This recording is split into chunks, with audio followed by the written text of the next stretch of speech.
How translation mystifies theory. I'm due to take place in a debate in Berlin early next year with a guy called Frank Enster. I hadn't read him before I was invited to the debate, so I tried reading a couple of his texts that I could find in English. And to be honest, the first impression I got was very poor. Much of his book just made no sense at all. Then I thought, perhaps I shouldn't be blaming the author. Perhaps I should be blaming the translator. And this is probably a general problem, one that I've noticed in many translations of continental Marxist writers. Enster's argument, for example, repeatedly relies on the term valorization. The phrase valorization of value appears multiple times. Now, this is a formulation that is at best tautological and more plausibly meaningless in standard economic English. And translating whatever the author had to say in this way effectively blocks the reader's understanding. But this doesn't originate with whoever translated Enster. The problems go back further to a group of English translators, Niklaus, Fawkes, Fernbach, Brewster, who were loosely associated with New Left Review and the early English Althusserians. These were guys who translated foreign Marxist texts for a readership of English students and English academics.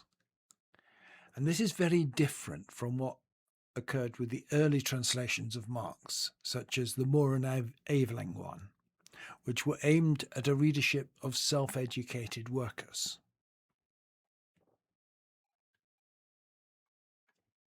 If you're a student, you're likely to begin to pride yourself on your mastery of obscure language.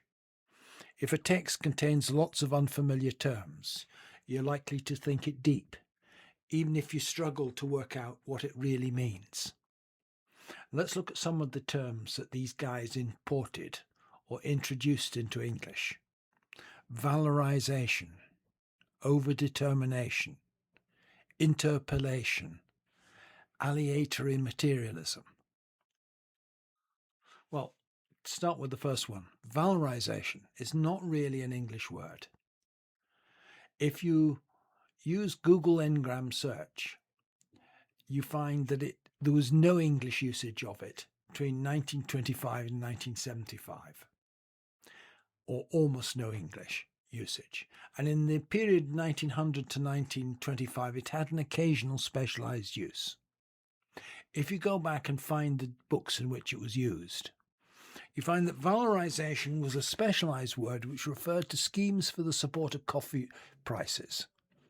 It's probably a loan word from Portuguese, where it referred to attempts by the Brazilian government to support the price of coffee for their farmers. I'm quoting from one of the early uses of the word valorization in English. The object of the valorization scheme, which was brought into force by the state of Sao Paulo on the 1st of September and by the states of Minas Gerais and Rio on the 1st of January, was to ensure a minimum price for the planters, or rather to prevent a big drop in prices in spite of the enormous crop which is foretold from the state of Sao Paulo. This is from The Valorization of Coffee in Brazil, a lecture delivered on the 29th of January 1907 before members of the Antwerp Society for the Study of Colonial Questions. So that was what valorization meant.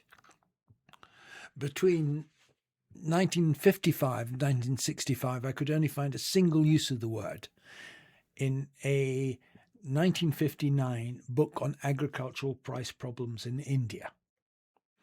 Between 1975 and 1985, if you search, you find the hits almost all are to French texts on agricultural price support, apart from the 1975 translation of Marx's Collected Works, Volume 29, which is the Grundrisse, which seems to have introduced the term into academic English. In that book, we get passages like the total valorization of capital is determined by the duration of the production phase. What are we to make of this?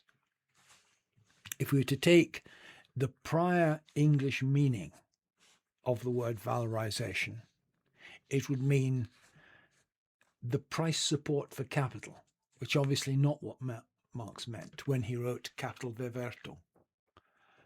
The English translation of capital by Moore and Aveling refers to rendered Verwertung as phrases like creation of surplus value or self-expanding value. And anyone who's read the original translation of capital will be familiar with these phrases, and the text is very understandable. It's not mystifying. And it's also important to note that this text was closely supervised by Engels and should be regarded as the more authoritative translation than the Penguin translations by Fawkes and Fernbach, which are currently in circulation, in which terms like valorization are used.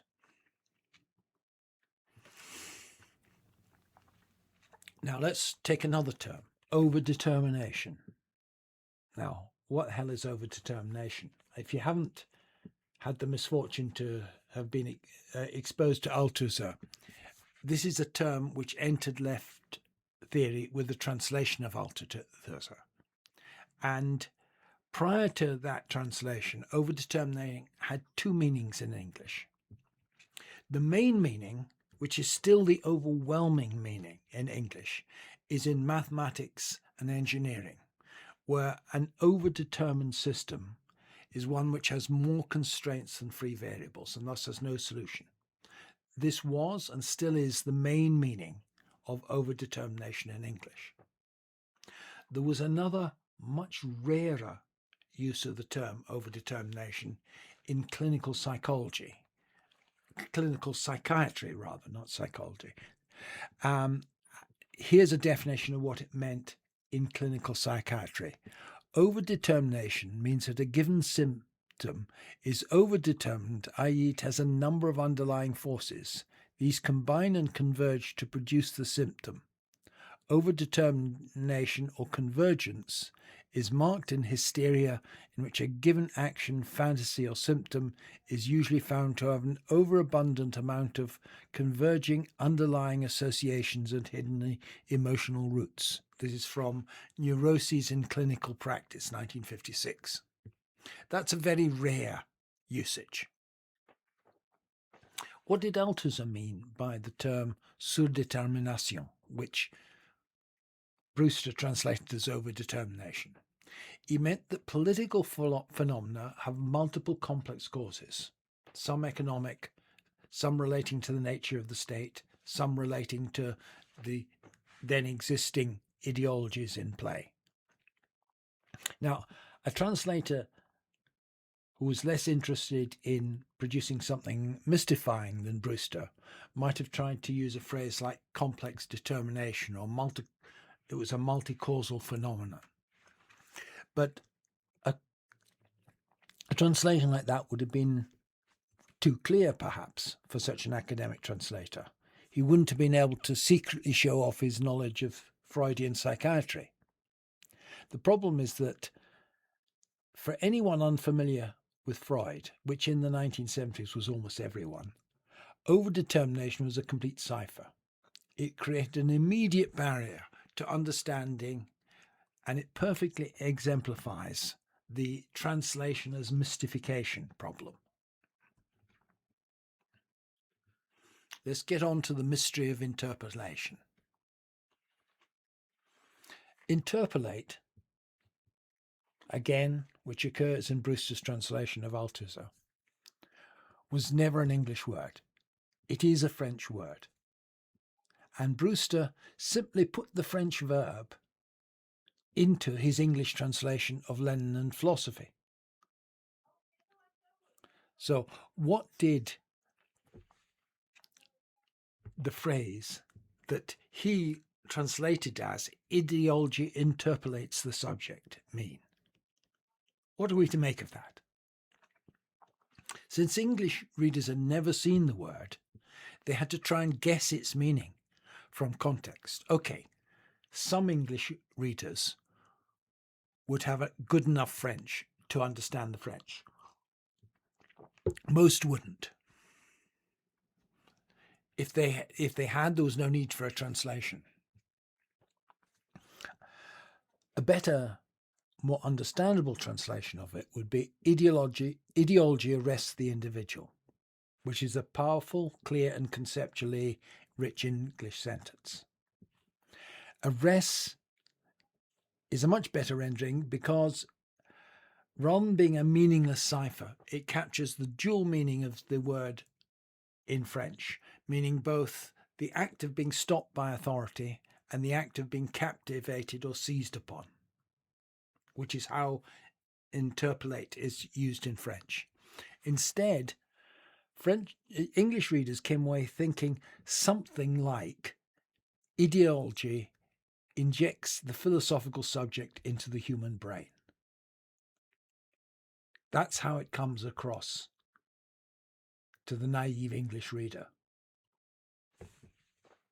which is completely mystifying and not what Althusser was talking about. So let's talk about aleatory materialism. Aleatoire in French is the common everyday French word for random, chance-based or contingent. But aleatory has a very, very limited English usage prior to translations of Althusser, and it referred only to aleatory music composition, which was a fad in the mid-20th century where notes were selected by the throw of a dice. Dice is alia in Latin. Now, any translator with even a cursory knowledge of 20th century science, things like quantum physics, statistical mechanics, information theory, would have translated materialisme aléatoire as stochastic materialism. Stochastic is the word that is used in English scientific literature for random processes. It's overwhelmingly the main scientific term for the process Althusser was describing. The problem with aleatory is it's obscure. For anyone outside of a very specific philosophical or music theory context, aleatory is a roadblock. It sends the average reader, and even many academics, straight to the dictionary. It misses the connection. It fails to connect Althusser to the vast discourse on stochastic processes, Markov processes, etc., in science and mathematics.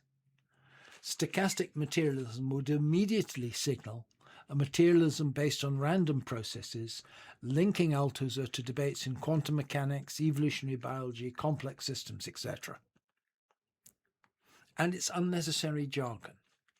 It creates a specialized in-house term for a concept that has perfectly good established name in the English language. This is mystification, not clarification. I think if you approach translations of continental theory with a skeptical mind as to what the translators have been doing, as to what these words that you're encountering originally meant, you will find other examples like this.